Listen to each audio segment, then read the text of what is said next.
नमस्कार मेरे प्यारे साथियों, आपका स्वागत है स्टडी विद परमेश कुमार में। दोस्तों, आज की वीडियो में हम बात करने वाले हैं राष्ट्रपति के बारे में।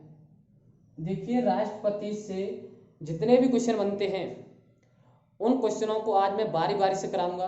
तो दोस्तों, वीडियो अच्छी लगे तो लाइक और शेयर करिए, और जो भी स्टूडेंट चैनल में नए जुड़े हों तो चैनल को सब्सक्राइब करें और बेल आइकन का बटन अवश्य दबाएं, ताकि जो भी नई वीडियो अपलोड होगी उसका नोटिफिकेशन आपको मिल सके। देखिए, राष्ट्रपति से आपके हर परीक्षा में पूछे जाने वाले क्वेश्चन, उसमें एक भी नहीं छूटेगा, इस बात की गारंटी है दोस्तों। तो देखते हैं दोस्तों, आज का फर्स्ट क्वेश्चन है, संविधान के किस अनुच्छेद के तहत कहा गया है कि भारत का एक राष्ट्रपति होगा? संविधान के किस अनुच्छेद के तहत यह कहा गया है कि भारत का एक राष्ट्रपति होगा? तो इसका राइट आंसर है दोस्तों अनुच्छेद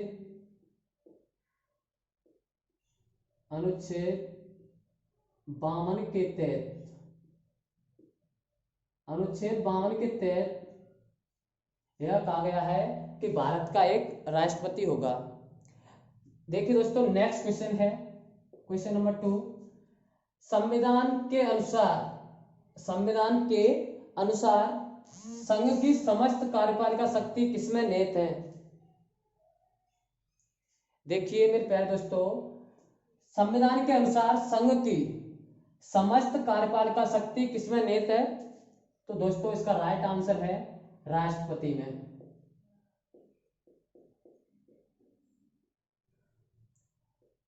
सभी इंपॉर्टेंट क्वेश्चन है दोस्तों। देखिए, नेक्स्ट क्वेश्चन है क्वेश्चन नंबर 3। तीसरा क्वेश्चन है, भारत के राष्ट्रपति की संवैधानिक स्थिति। भारत के राष्ट्रपति की संवैधानिक स्थिति किस देश के राष्ट्राध्यक्ष के समान है? किस देश के राष्ट्राध्यक्ष के समान है? तो दोस्तों, इसका राइट आंसर है ब्रिटेन देश के राष्ट्राध्यक्ष के समान है। ब्रिटेन देश के राष्ट्राध्यक्ष के समान है। ठीक है। अब दोस्तों, नेक्स्ट है क्वेश्चन नंबर 4। क्वेश्चन नंबर 4 है, संसदीय शासन प्रणाली में राष्ट्रपति केवल नाम मात्र का प्रमुख होता है। देखिए, संसदीय शासन प्रणाली में राष्ट्रपति केवल नाम मात्र का प्रमुख होता है। वास्तविक शक्ति किसमें निहित होती है? वास्तविक शक्ति किसमें निहित होती है? तो इसका राइट आंसर है दोस्तों मंत्रिपरिषद में। किसमें? मंत्रिपरिषद में। देखिए, संसदीय शासन प्रणाली में राष्ट्रपति केवल नाम मात्र का प्रमुख होता है। वास्तविक शक्ति किसमें निहित होती है? मंत्रिपरिषद में। इसका राइट आंसर क्या होगा? मंत्रिपरिषद। ठीक है। चलिए दोस्तों, नेक्स्ट है क्वेश्चन नंबर 5वां। 5 क्वेश्चन है, किस अनुच्छेद के तहत राष्ट्रपति पद की योग्यता भेद की गई है? किस अनुच्छेद के तहत राष्ट्रपति पद की योग्यता भेद की गई है? तो दोस्तों, इसका राइट आंसर क्या है? इसका राइट आंसर है अनुच्छेद 58 के तहत। अनुच्छेद 58 के तहत राष्ट्रपति पद की योग्यता भेद की गई है। दोस्तों, वीडियो अच्छी लगे तो लाइक और शेयर करते रहिए और चैनल को सब्सक्राइब अवश्य करिए। देखते हैं नेक्स्ट क्वेश्चन नंबर 6 है, राष्ट्रपति पद के लिए उम्मीदवार की न्यूनतम आयु कितनी निश्चित की गई है? देखिए मेरे प्यारे दोस्तों, राष्ट्रपति पद के लिए न्यूनतम आयु कितनी निश्चित की गई है? तो दोस्तों 35 वर्ष। कितनी? कम से कम 35 वर्ष। इसका राइट आंसर है 35 वर्ष। चलिए दोस्तों, नेक्स्ट है क्वेश्चन नंबर 7वां। क्वेश्चन नंबर 7 है, भारत में राष्ट्रपति का चुनाव किस प्रकार से होता है? भारत में राष्ट्रपति का चुनाव किस प्रकार से होता है? तो दोस्तों, इसका राइट आंसर है अप्रत्यक्ष रूप से। भारत में राष्ट्रपति का चुनाव कैसे होता है? अप्रत्यक्ष रूप से। देखते हैं दोस्तों नेक्स्ट क्वेश्चन, क्वेश्चन नंबर 8 है। 8वां क्वेश्चन है दोस्तों, संविधान के किस अनुच्छेद के तहत राष्ट्रपति के निर्वाचन की रीति दी गई है? संविधान के किस अनुच्छेद के तहत राष्ट्रपति के निर्वाचन की रीति दी गई है? दोस्तों क्वेश्चन सभी इंपोर्टेंट हैं। राष्ट्रपति के निर्वाचन की रीति दी गई है किस अनुच्छेद के तहत? तो अनुच्छेद 55 के तहत, अनुच्छेद 55 के तहत राष्ट्रपति के निर्वाचन की रीति दी गई है। नेक्स्ट है 9वां क्वेश्चन, क्वेश्चन नंबर 9 है, राष्ट्रपति पद के लिए, राष्ट्रपति पद के लिए कौन कौन सी योग्यता होनी चाहिए? राष्ट्रपति पद के लिए कौन कौन सी योग्यता होनी चाहिए? देखिए दोस्तों, वह भारत का नागरिक हो, वह भारत का नागरिक हो। फर्स्ट है वह भारत का नागरिक हो।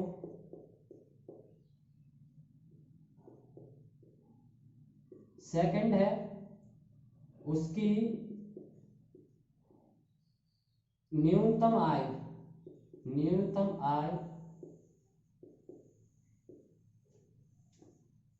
35 वर्ष होनी चाहिए।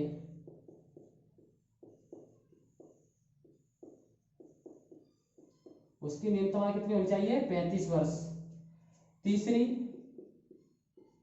लोकसभा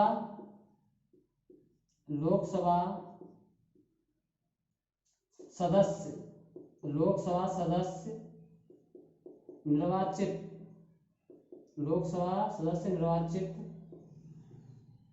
होने की योग्यता रखता हो।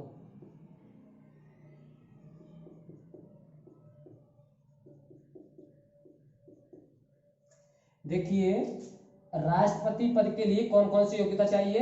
वह भारत का नागरिक हो, उसकी न्यूनतम आयु 35 वर्ष होनी चाहिए, लोकसभा सदस्य निर्वाचित होने की योग्यता रखता हो।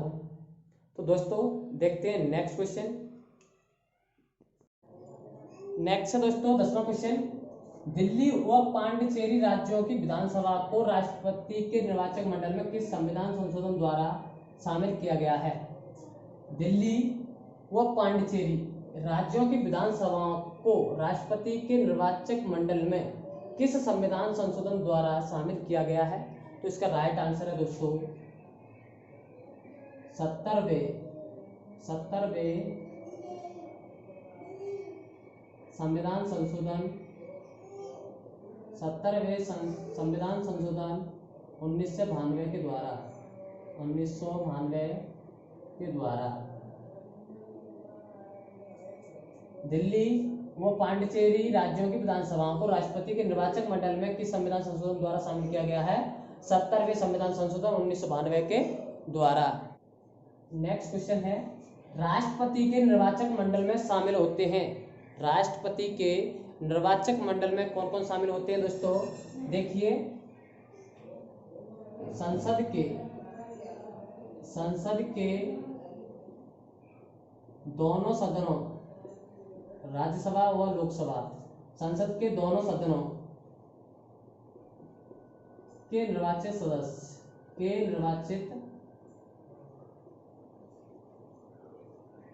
सदस्य यानी लोकसभा और राज्यसभा के निर्वाचित सदस्य तथा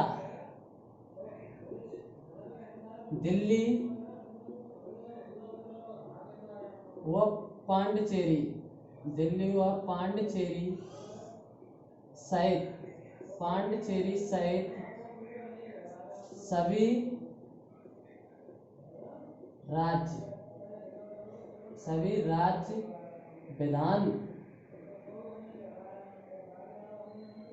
राज्य विधानसभाओं के निर्वाचित सदस्य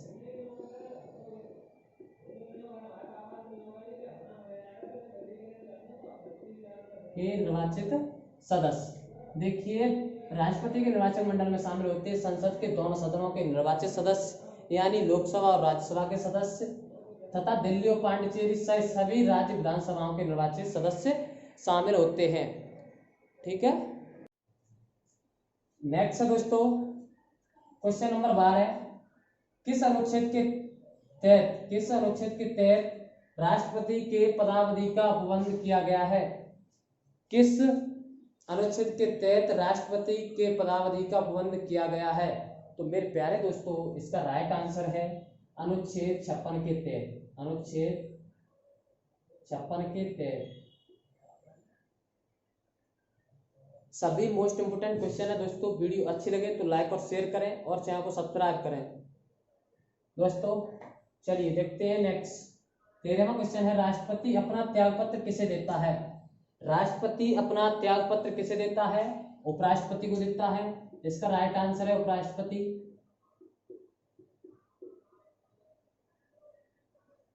राष्ट्रपति अपना त्यागपत्र किसे देता है? उपराष्ट्रपति को।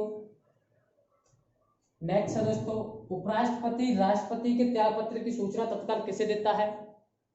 उपराष्ट्रपति राष्ट्रपति के त्यागपत्र की सूचना तत्काल किसे देता है? तो लोकसभा अध्यक्ष को। इसका राइट आंसर होगा लोकसभा अध्यक्ष।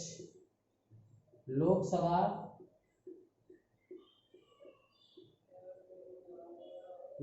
अध्यक्ष को। किसको? लोकसभा अध्यक्ष को। दोस्तों क्वेश्चन अच्छे लगे और वीडियो अच्छी लगे तो कमेंट करके जरूर बताएं। नेक्स्ट है दोस्तों क्वेश्चन नंबर 15वां, राष्ट्रपति अपने पद ग्रहण की तिथि से कितने वर्ष तक अपना पद ग्रहण करता है? देखिए, राष्ट्रपति अपने पद ग्रहण की तिथि से कितने वर्ष तक अपना पद ग्रहण करता है? राष्ट्रपति अपने पद ग्रहण की तिथि से कितने वर्ष तक अपना पद ग्रहण करता है? 5 वर्ष तक। कितने? 5 वर्ष तक। 5 वर्ष तक। दोस्तों नेक्स्ट, भारत के राष्ट्रपति को शपथ कौन दिलाता है? भारत के राष्ट्रपति को शपथ कौन दिलाता है? तो राष्ट्रपति को शपथ दिलाते हैं दोस्तों भारत के मुख्य न्यायाधीश। भारत के मुख्य न्यायाधीश।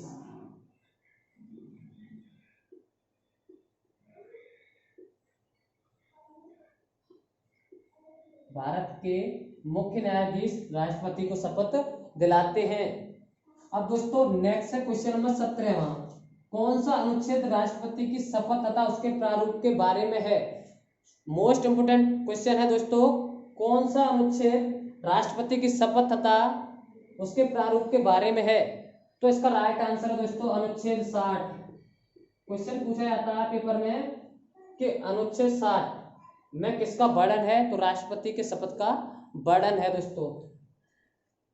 चलिए देखते हैं नेक्स्ट क्वेश्चन। क्वेश्चन नंबर 18वां है, राष्ट्रपति पर महाभियोग प्रक्रिया किस अनुच्छेद में है? राष्ट्रपति पर महाभियोग प्रक्रिया किस अनुच्छेद में है? तो दोस्तों अनुच्छेद 61 में। अनुच्छेद 61 में राष्ट्रपति पर महाभियोग प्रक्रिया किस अनुच्छेद में है? अनुच्छेद 61 में। अब दोस्तों नेक्स्ट है क्वेश्चन नंबर 19, राष्ट्रपति पर महाभियोग प्रक्रिया संसद के किस सदन में आरंभ की जा सकती है? राष्ट्रपति पर महाभियोग प्रक्रिया संसद के किस सदन में आरंभ की जा सकती है? तो दोस्तों संसद के किसी भी सदन में। संसद के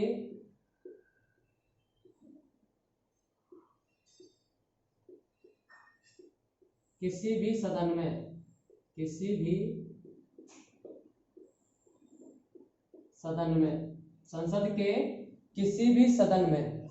दोस्तों नेक्स्ट, जब राष्ट्रपति का पद मृत्यु, त्यागपत्र, महाभियोग या किसी अन्य कारण से खाली हुआ हो।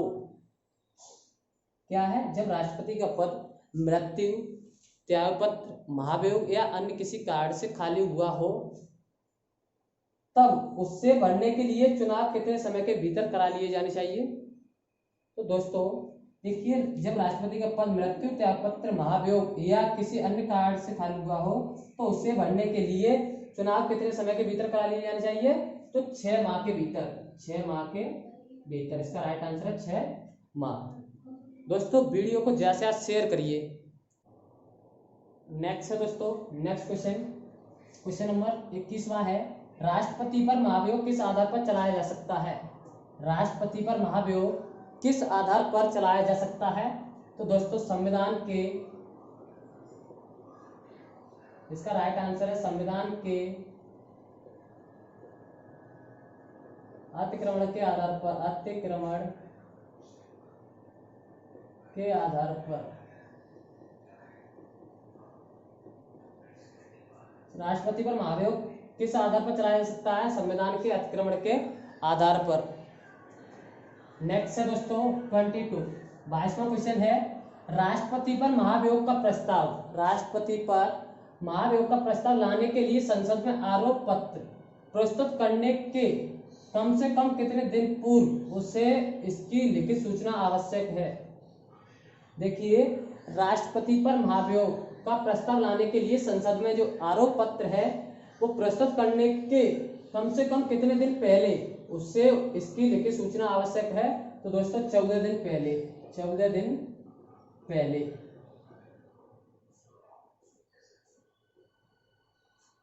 कितने दिन पहले? 14 दिन पहले। नेक्स्ट है दोस्तों क्वेश्चन नंबर 23, 23वां क्वेश्चन है किस अनुच्छेद के तहत राष्ट्रपति को प्रधानमंत्री से सूचना प्राप्त करने का अधिकार है? किस अनुच्छेद के तहत राष्ट्रपति को प्रधानमंत्री से सूचना प्राप्त करने का अधिकार है? किस अनुच्छेद के तहत राष्ट्रपति को प्रधानमंत्री से सूचना प्राप्त करने का अधिकार है? तो दोस्तों अनुच्छेद 78 के तहत, अनुच्छेद 78 के तहत। दोस्तों वीडियो अच्छी लगे तो लाइक और शेयर करें और चैनल को सब्सक्राइब करें। नेक्स्ट है क्वेश्चन नंबर 24, संसद का सत्रावसान करने तथा लोकसभा को भंग करने का अधिकार किसे है? देखिए, संसद का सत्रावसान करने तथा लोकसभा को भंग करने का अधिकार किसे है दोस्तों? तो राष्ट्रपति को। राष्ट्रपति लोकसभा को भंग कर सकता है। नेक्स्ट है दोस्तों क्वेश्चन नंबर 25, 25 क्वेश्चन है भारत का महान्यायवादी किसके प्रसाद पर्यंत अपना पद धारण करता है? देखिए, भारत का महान्यायवादी किसके प्रसाद पर्यंत अपना पद धारण करता है? तो दोस्तों राष्ट्रपति के प्रसाद पर्यंत, राष्ट्रपति, इसका राइट आंसर है राष्ट्रपति। नेक्स्ट है दोस्तों किस अनुच्छेद के तहत संसद द्वारा पारित विधेयक को राष्ट्रपति एक बार पुनर्विचार के लिए वापस कर सकता है? देखिए, किस अनुच्छेद के तहत संसद द्वारा पारित विधेयक को राष्ट्रपति एक बार पुनर्विचार के लिए वापस कर सकता है? किस अनुच्छेद के तहत? अनुच्छेद 1 से 11 के तहत, अनुच्छेद 1 से 11 के तहत। इसका राइट आंसर है अनुच्छेद 1 से 11 के तहत। दोस्तों वीडियो अच्छी लगे तो लाइक और शेयर करिए। नेक्स्ट है क्वेश्चन 27, किस अनुच्छेद के तहत राष्ट्रपति संसद के दोनों सदनों की संयुक्त बैठक बुला सकता है? किस अनुच्छेद के तहत राष्ट्रपति संसद के दोनों सदनों की संयुक्त बैठक बुला सकता है मेरे प्यारे दोस्तों? तो किस अनुच्छेद के तहत? अनुच्छेद 1 से 8 के तहत, अनुच्छेद 1 से 8 के तहत। नेक्स्ट है मेरे प्यारे दोस्तों क्वेश्चन नंबर 28, 28 क्वेश्चन है, बहुत ही प्यारा क्वेश्चन है। किस अनुच्छेद के तहत राष्ट्रपति जेबी वीटो शक्ति का प्रयोग करता है? किस अनुच्छेद के तहत राष्ट्रपति जेबी वीटो शक्ति का प्रयोग करता है? तो किस अनुच्छेद के तहत? इसका राइट आंसर है अनुच्छेद 1 से 11 के तहत। देखिए, अनुच्छेद 1 से 11 के तहत राष्ट्रपति संसद द्वारा पारित विधेयक को राष्ट्रपति एक बार पुनर्विचार के लिए वापस कर सकता है और जेबी वीटो शक्ति का प्रयोग कर सकता है। नेक्स्ट है क्वेश्चन नंबर 29 है, 29वां क्वेश्चन है, किस अनुच्छेद के तहत राष्ट्रपति अध्यादेश जारी कर सकता है? मोस्ट इंपोर्टेंट क्वेश्चन है। किस अनुच्छेद के तहत राष्ट्रपति अध्यादेश जारी कर सकता है? तो अनुच्छेद 1 से 23 के तहत। इसका राइट आंसर है अनुच्छेद 1 से 23 के तहत। राष्ट्रपति अध्यादेश जारी कर सकता है। नेक्स्ट है दोस्तों क्वेश्चन नंबर 30वां क्वेश्चन है, वित्त आयोग की नियुक्ति कौन करता है? वित्त आयोग की नियुक्ति कौन करता है? तो इसका राइट आंसर है राष्ट्रपति। वित्त आयोग की नियुक्ति कौन करता है? राष्ट्रपति। अनुच्छेद 280 के तहत राष्ट्रपति अनुच्छेद 280 के तहत वित्त आयोग की नियुक्ति करता है। देखते हैं दोस्तों नेक्स्ट क्वेश्चन। नेक्स्ट क्वेश्चन है दोस्तों क्वेश्चन नंबर 31। क्वेश्चन नंबर 31 है, राष्ट्रपति को किस अनुच्छेद के तहत क्षमादान की शक्ति प्रदान की गई है? राष्ट्रपति को किस अनुच्छेद के तहत क्षमादान की शक्ति प्रदान की गई है? तो किस अनुच्छेद के तहत? इसका राइट आंसर है दोस्तों अनुच्छेद 72 के तहत। अनुच्छेद 72 के तहत राष्ट्रपति को क्षमादान की शक्ति प्रदान की गई है।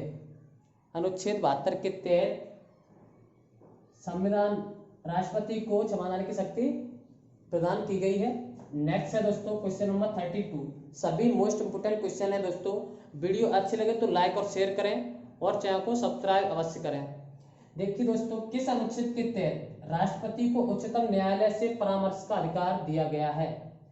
किस अनुच्छेद के तहत राष्ट्रपति को उच्चतम न्यायालय से परामर्श का अधिकार दिया गया है? तो इसका राइट आंसर है दोस्तों अनुच्छेद 143 के तहत। अनुच्छेद 143 के तहत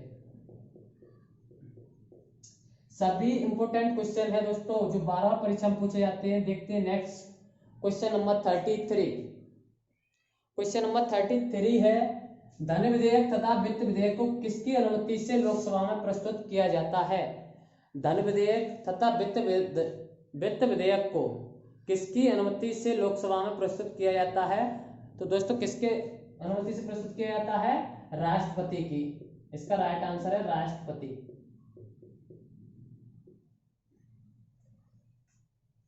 नेक्स्ट है दोस्तों 34। Question number 34। क्वेश्चन नंबर 34 है, भारत द्वारा विदेशों में किए जाने वाली संधि व समझौते किसके नाम से किए जाते हैं? भारत द्वारा विदेशों में किए जाने वाली संधि व समझौते किसके नाम से किए जाते हैं? राष्ट्रपति के नाम से किए जाते हैं। किसके? राष्ट्रपति के नाम से। देखिए दोस्तों, वीडियो को ज्यादा से ज्यादा शेयर जरूर करिए। नेक्स्ट है क्वेश्चन नंबर 35। क्वेश्चन नंबर 35 है, भारत का निर्विरोध निर्वाचित होने वाला राष्ट्रपति कौन है?